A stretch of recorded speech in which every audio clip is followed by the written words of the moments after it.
Hello student, welcome to my class. I am going to continue chapter 1 of history of class 10th, and this is chapter number 1 and the name of the chapter is Rise of Nationalism in Europe. So let's proceed. So this is actually the 5th part of this chapter. We have already completed our 4th part earlier, and till now we have discussed what is nation state, what is modern state, how the nationalism arose in France, and how the Bonaparte rule was and how it ended in France. And then in the second part we discuss what was happening in Europe when French Revolution and Bonaparte rule was going on in France. Then in the third part we discuss about the conservatives and revolutionary, and fourth part we discuss the various revolution took place in Europe between 1832 1848. So in this part we are also going to discuss first of all the one important revolution which also took place in 1848 only in Germany, and then this revolution was called the Revolution of Liberal. And this revolution was actually led by the educated middle class group. So as I told you in the second part that the society of Europe is divided into 3 groups. It was peasantry, aristocracy and the middle class group. So that middle class group only started this revolution. And actually they wanted to establish a nation state. So they wanted to establish the nation state where the culture is common, where the history is common, the struggle is common, and the government is there of agreement. Along with that, they also wanted some parliamentary rights, like they wanted the right to vote, written constitution, freedom of press, and also the right to form association. So during that time, actually there was so many political association, and this political association was mostly dominated by the middle class group. Means most of the members of this political association were from the middle class group only. And one day, what happened? All the professional, all the businessmen, all the artisan, all the labor together, they decided something. That this time, if the election will come, we will all together vote for the German National Party. So that this party win the election and our demands, our aim can be fulfilled by this party. So they did the same thing. And on 18th May 1848, in the election, this German National Party won the election, and 831 members from this party got elected and went to the parliament, and then they drafted the constitution for German nation.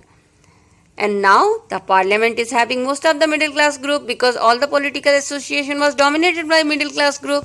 But after coming to the power, they changed and they became proudies.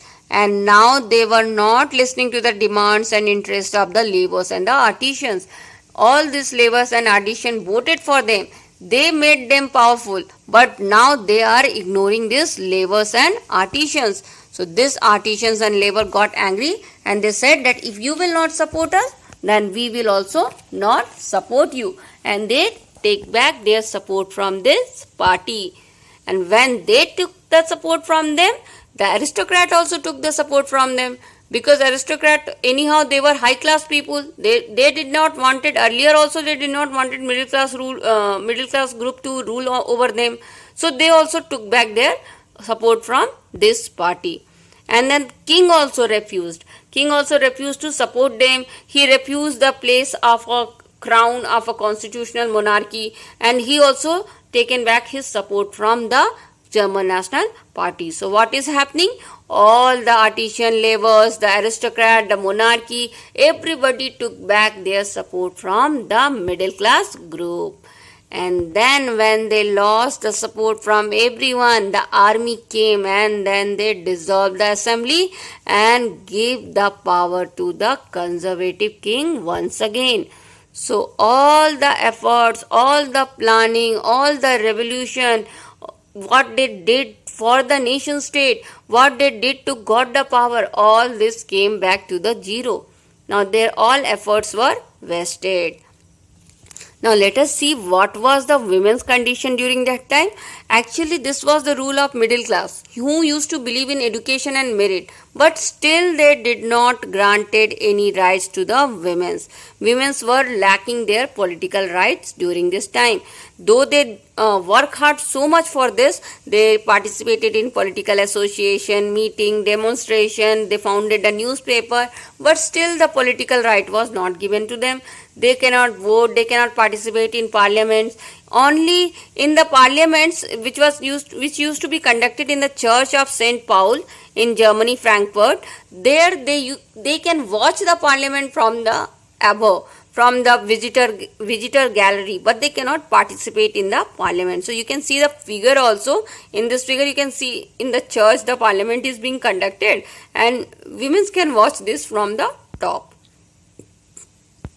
So was there any good result of this revolution? They work hard so much. Did it had any good result? Then of course this middle class group realize their mistake and they understand that now again they have to unite back and fight against this conservative regime, because if they don't fight against this conservative regime, then they cannot enjoy the liberty and they cannot fulfill their dreams of nation state.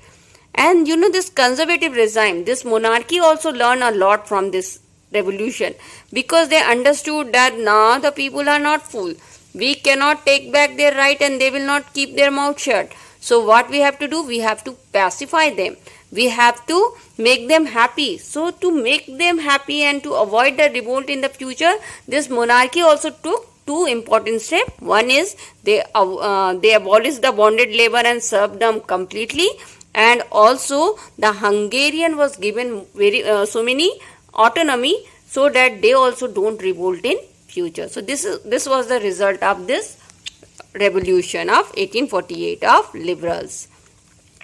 Now let's see the unification of Germany and Italy. So first we will see the unification of Germany. So till now what we learned, that middle class group who came to the power with so much of effort was removed from the power, and the army abolished the National Assembly and the power went to the monarchy. And then do you think this party remained quiet? They remained silent? No, they took the support of landowners, the big landowners who used to be called as Junkers of Persia, and they took the support. This middle class and the Junkers joined together and then they again planned to attack the conservative regimes. So now the leadership of this movement of unification of Germany has come in the hand of Persia, and its chief minister was Otto von Bismarck. Bismarck was given the duty to unify the Germany, and he played his role very well. Then this group took the help of Persia army and bureaucracy, and they fought against the monarchy. They fought for total 7 years against Austria, Denmark, France, and finally the Persia won, and unification of Germany started in 1871 under the kingship of Persia King William I. And then they took many good steps like modernizing the currency, having good banking system, good legal and judicial system, and this way they did so many good things for Germany, and Germany was happy after this. And now we will see the unification of Italy. So how Italy got united?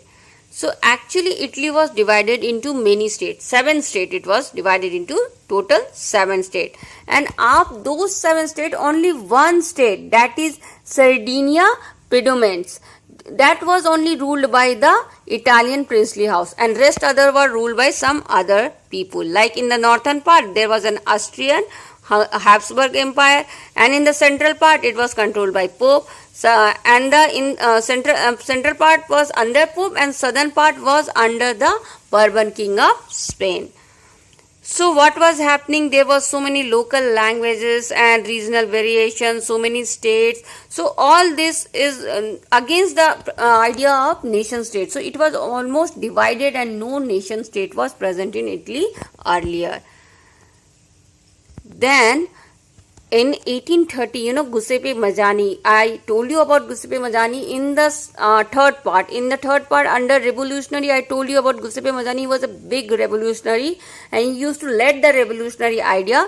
He also founded the secret society and he also tried a lot for the unification of Italy, but he did not succeeded.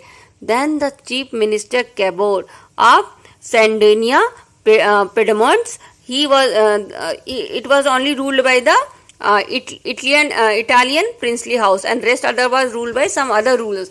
So their chief minister Cavour took the responsibility of unification of Italy, and then first they defeated Austrian force which used to rule in the northern part of Italy, and then many people, many revolutionaries joined them under the leadership of Giuseppe Garibaldi, and this they joined together and joined together this movement, and even the farmers, the peasants joined the movements, and in 1860 they defeated the Spanish ruler who was ruling the southern part. So they are defeating each and every states one by one, and then finally Emmanuel II in 1861, Victor Emmanuel II was proclaimed as the king of United Italy, and in this way Italy was turned into a nation state.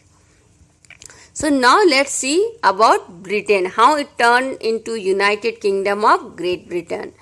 So what was happening in the 18th century? There was also no concept of nation state in Britain also. There was also many ethnic group in Britain.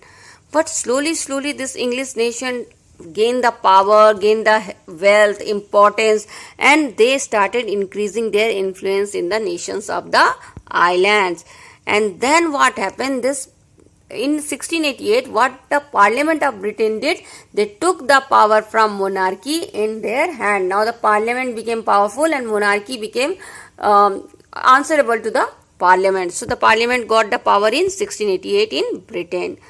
Then there was an act signed in 1707. This act was signed between the England and Scotland, and with this act, they came together and they together formed the United Kingdom of Great Britain. Then slowly this England, they started increasing their power and influence in the Britain. They started increasing their number in the Parliament, and slowly what happened? The England became powerful over Scotland, and the Scotland actually came under the control of Britain. So this way the Scotland was united with Britain. Now let's see how Ireland got united with Britain. So what was happening in Ireland? Ireland was also divided into groups. It was divided into two groups, that is Catholic group and the Protestant group. And these groups were fighting with each other. Then what happened? This Britain came in between these two groups and they said that we will help Protestant to suppress the Catholic, and they joined the fight. And after a big fight, what happened? These Catholics were suppressed and forcefully this Ireland was brought under the United Kingdom in 1801.